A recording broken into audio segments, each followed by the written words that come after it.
Assalamualaikum warahmatullahi wabarakatuh. Gimana kabarnya kakak-kakak kelas 9? Pasti selalu dalam keadaan semangat ya. Nah, hari ini kita akan membahas tentang sistem reproduksi pada manusia. Ini yang bagian 3. Bagian 1 kemarin kita sudah bahas tentang organ reproduksi pada wanita, organ reproduksi pada pria, dan yang ini bagian 3 yaitu siklus menstruasi dan penyakit pada sistem reproduksi. Nah, kita bahas yang pertama dulu yaitu siklus menstruasi. Apa itu menstruasi? Pasti kalau yang perempuan sudah tidak asing dengan kata menstruasi. Nah, yang laki-laki gimana nih? Yang laki-laki wajib tahu apa itu menstruasi karena kita hubungannya dengan pengetahuan ya. Jadi menstruasi itu adalah keluarnya darah cairan, jaringan, dan sel-sel epitel yang menyusun dinding rahim.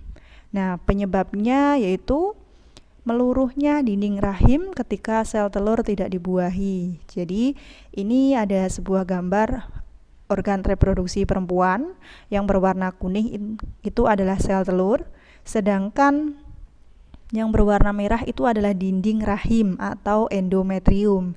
Jadi ketika sel telur tidak dibuahi atau tidak berkembang menjadi embrio, maka dinding rahimnya akan meluruh. Nah, dari proses menstruasi ini dipengaruhi oleh dua hormon, yaitu hormon estrogen dan progesteron yang dihasilkan oleh ovarium. Sedangkan hormon LH dan FSH itu dihasilkan oleh kelenjar pituitari. Nah, selanjutnya kita akan bahas tentang grafik nih, grafik dari hormon, pengaruh hormon terhadap proses atau siklus menstruasi. Nah, ini ada 4 buah hormon. Yang berwarna ungu adalah hormon progesteron, yang berwarna biru adalah estrogen, yang berwarna merah adalah hormon FSH, dan yang berwarna hijau adalah hormon LH. Jadi ketika proses yang garis tengah ini adalah proses ovulasi atau pelepasan sel ovum. Pada ovulasi ini, hormon yang paling tinggi adalah hormon dari hijau yaitu LH, dan yang warna merah atau FSH. Sedangkan pada saat yang bagian kiri dari garis putus-putus itu adalah proses menstruasi, di mana hormon warna ungu dan hormon warna biru merendah atau hormon progesteron dan estrogen merendah. Sedangkan warna ungu atau hormon progesteron ini meningkat pada saat fase pasca ovulasi sebelah kanan dari garis titik tengah. Nah, untuk lebih jelasnya kita lihat dari grafik atau grafik dari dinding rahim ketika proses siklus menstruasi. Yang pertama yaitu pada hari 1 sampai hari ke-5 itu terjadi proses namanya menstruasi. Bisa dilihat di sini bahwa ini ada sebuah garis yang warna merah, merahnya agak berbeda dari dindingnya yaitu warna merah hati. Nah, di sini terjadi penurunan hormon estrogen dan progesteron sehingga menyebabkan dinding rahim meluruh atau cairan jaringan tadi meluruh yang disebut dengan darah menstruasi. Yang kedua yaitu fase praovulasi terjadi pada hari 6 sampai ke hari ke-13. Jadi di praovulasi ini dinding rahim ini mulai menebal nih. Jadi kalau sebelumnya dinding rahimnya meluruh, sekarang mulai menebal. Nah, difungsikan apa ini? Nah, hari ke-14 itu hari ovulasi. Kenapa kok dinding rahim ini menebal? Nah, fungsinya nanti kalau misalkan terjadi fertilisasi atau pembuahan, maka dinding rahim ini sudah siap ditempati. Sedangkan hari ke-15 sampai 28 yaitu fase pasca ovulasi. Pada saat ini progesteron meningkat sehingga dinding rahim menebal. Nah, itu tadi adalah siklus dari menstruasi. Jadi ada 4 siklus: menstruasi, praovulasi, ovulasi, dan pasca ovulasi. Kebanyakan menstruasi itu terjadi sekitar siklus 28 hari, namun ada yang 35 hari, ada yang sampai 40 hari, bergantung pada sistem hormon atau metabolisme tubuh dari seorang wanita. Kita akan bahas, yaitu yang kedua, tentang penyakit pada sistem reproduksi. Nah, di sini ada sekitar 6 penyakit yang disebabkan oleh virus dan bakteri. Ini yang bagian umum saja. Nah, nanti untuk yang lebih lanjutnya kita bahas sama-sama. Yang pertama, AIDS. Mungkin tidak asing ya dengan kata AIDS. AIDS itu adalah penyakit yang sampai saat ini belum ditemukan obatnya. Jadi yang ada hari saat ini bukan obat untuk mengobati AIDS, namun hanya obat untuk menghilangkan rasa sakit dari efeknya. Oke, AIDS ini disebabkan oleh virus HIV atau nama kerennya Human Immunodeficiency Syndrome. Nah, virusnya bentuknya seperti apa? Nah, ini bentuk virusnya. Jadi virusnya seperti ini.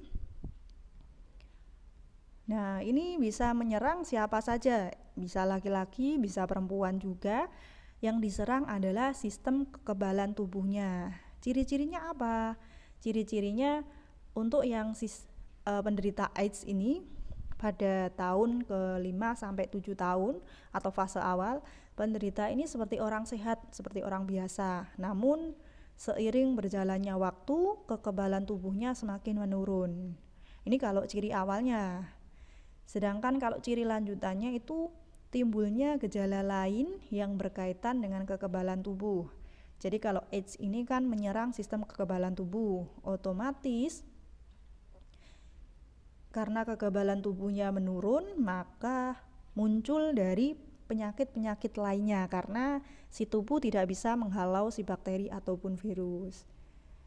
Penyebarannya bagaimana nih? Penyebarannya ini bisa melalui 2 hal, yaitu jarum suntik bergantian pada pecandu narkoba dan tato. Jadi jarum suntik yang digunakan yang tidak steril itu bisa mempengaruhi penularan dari AIDS. Yang kedua, yaitu perilaku seks bebas. Atau nanti bisa jadi karena kehamilan. Jadi misalkan si ibu dari bayi itu menderita AIDS, maka anak yang dilahirkan pasti juga akan menderita penyakit AIDS. Akibatnya apa? Nah, akibatnya ini adalah kematian.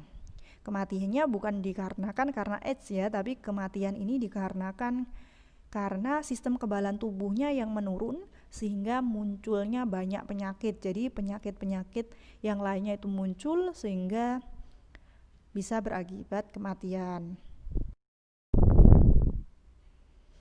Yang kedua yaitu herpes. Kalau kita tahu kan herpes itu pada kulit. Nah, ini agak sedikit berbeda, yaitu herpes simplex genitalis. Sesuai dengan namanya genital. Genital itu berarti organ reproduksi. Jadi kalau yang herpes ini dia menyerangnya organ reproduksi.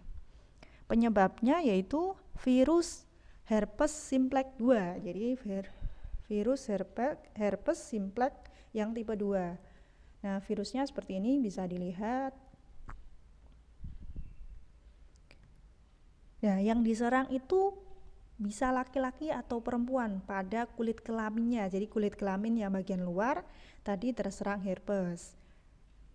Ciri-cirinya itu biasanya terasa gatal atau terbakar pada alat kelamin dan bengkak pada kelenjar lipatan paha. Nah, penyebarannya itu bisa menyebar apabila seseorang menyentuh kulit dari penderita. Jadi misalkan si X menderita penyakit herpes ini, kemudian si Y menyentuh bagian kulit, maka si Y akan beresiko tertular dari herpes ini.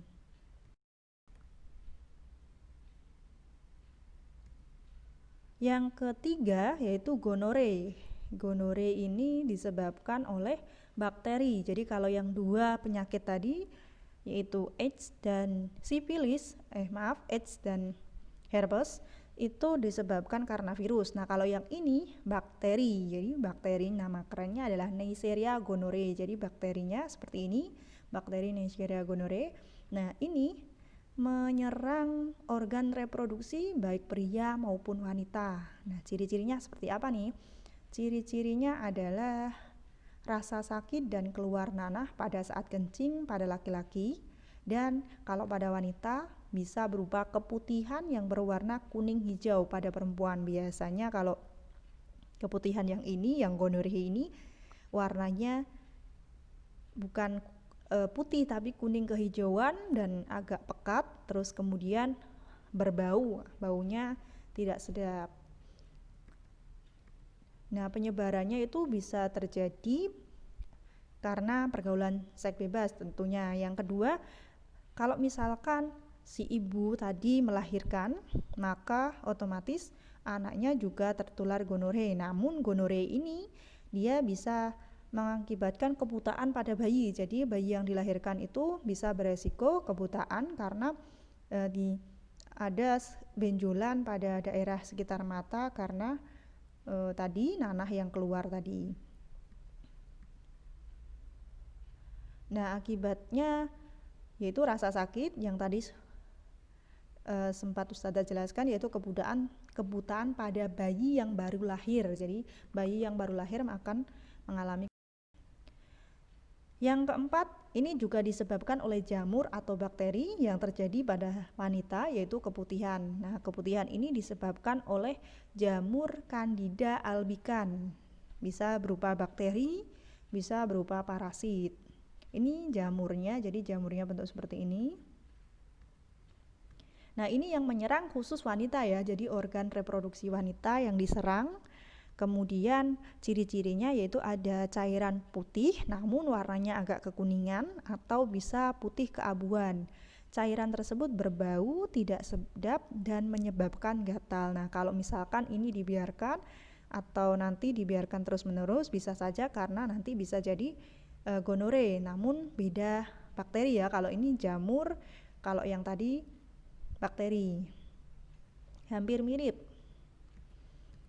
Nah, penyebabnya itu karena kurang dijaganya kebersihan pada daerah kewanitaan. Jadi yang daerah kewanitaannya kurang bersih atau terlalu lembab, maka akan mudah ditumbuhi jamur sama bakteri. Nah, akibatnya apa? Kalau dibiarkan terus-menerus, maka akan terjadi kerusakan pada organ reproduksi pada wanita. Yang kelima yaitu sifilis atau biasa disebut dengan istilah raja singa. Bukan berarti rajanya singa, tapi ini adalah penyakit sifilis atau raja singa. Ini disebabkan oleh bakteri namanya Treponema pallidum. Jadi bakteri ini menyerang bisa organ reproduksi pria, bisa juga wanita. Biasanya terjadi luka pada tempat masuknya bakteri sekitar alat reproduksi sehingga menghasilkan nanah. Nah, ciri-ciri lanjutnya apabila si bakteri ini menyebar dan menyerang organ tubuh lainnya, bisa menyerang organ anus atau sekitar daerah pembuah ekskresi, bisa juga. Penularannya bisa terjadi akibat dari pergaulan bebas. Yang kedua yaitu penggunaan jarum suntik untuk obat terlarang atau tato. Jadi benar-benar harus steril. Apapun yang hubungannya dengan kesehatan diusahakan dalam keadaan steril. Nah, akibatnya kalau misalkan nih si sifilis ini terus berkelanjutan pasti akan menyebabkan rasa sakit. Nah, yang kedua ini yang agak lebih fatal yaitu kerusakan pada organ-organ tertentu. Kalau organ reproduksi jelas, namun kalau sudah menyebar ke organ lainnya ini yang lebih berbahaya.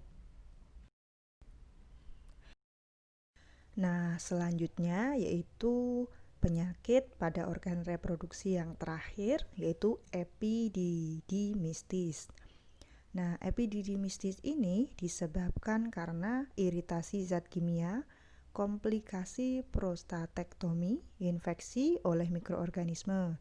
Jadi yang Epididymitis ini disebabkan karena iritasi zat kimia.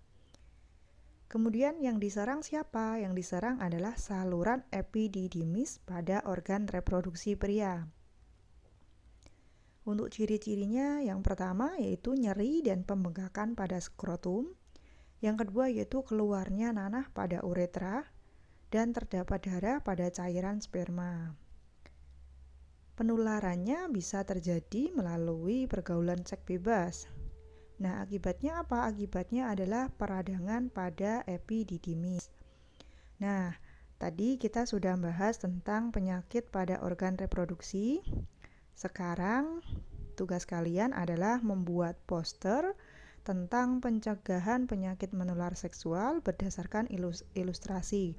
Untuk ilustrasinya bisa dilihat di modul pekan 3. Kemudian setelahnya mengumpulkan poster dalam bentuk JPEG di Classroom. Nah, di situ sudah ada juknisnya masing-masing.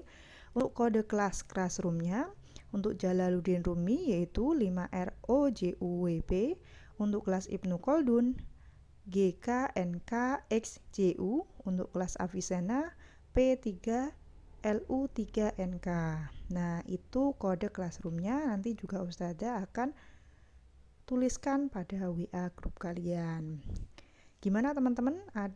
Sudah paham ya tentang beberapa penyakit pada organ reproduksi, bisa wanita dan pria yang sudah kita bahas. Nah, karena kalian sudah tahu, maka kita wajib menjaga yang namanya kebersihan karena akan berpengaruh sama penyakit tadi. Oke, semoga ilmu yang kita peroleh hari ini dapat bermanfaat. Ustazah akhiri, wassalamualaikum warahmatullahi wabarakatuh.